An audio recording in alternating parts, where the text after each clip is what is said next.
Hello everyone, আসসালামু আলাইকুম। কেমন আছেন সবাই? আশা করছি অনেক ভালো আছেন।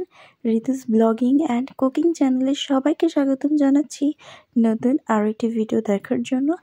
তো গতদিন আমি আপনাদের সাথে শেয়ার করেছি আমার আম্মু কিভাবে নদীর পাঙ্গাস মাছ অর্থাৎ এত বড় মাছটা কিভাবে কাটলো নিজ হাতে, সেটা কিন্তু আমি আপনাদের সাথে শেয়ার করে দিয়েছি।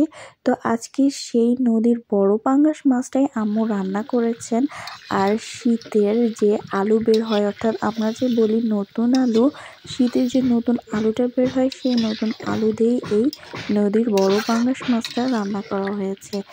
তো আলুর পরিমাণটা একটু কম ছিল আর মাছটা একদম ভুনা ভুনা করা হয়েছে, অর্থাৎ সমস্ত বাটা মশলা দিয়েই রান্নাটা আম্মু করেছেন।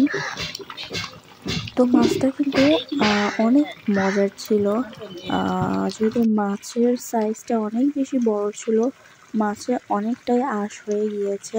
আর মাছ কিন্তু বড় মাছ খেতেই বেশি ভালো লাগে, ছোট পাঙ্গাস মাছ খেতে একদমই ভালো লাগে না। তো আম্মু কিন্তু সব বাটা মশলা দিয়েই এই পাঙ্গাস মাছটা রান্না করেছেন, অ্যাজ ইউজুয়াল সাধারণ মশলা দিয়েই রান্না করেছেন। এই ছিল আজকের ভিডিও। সবাই ভালো থাকবেন।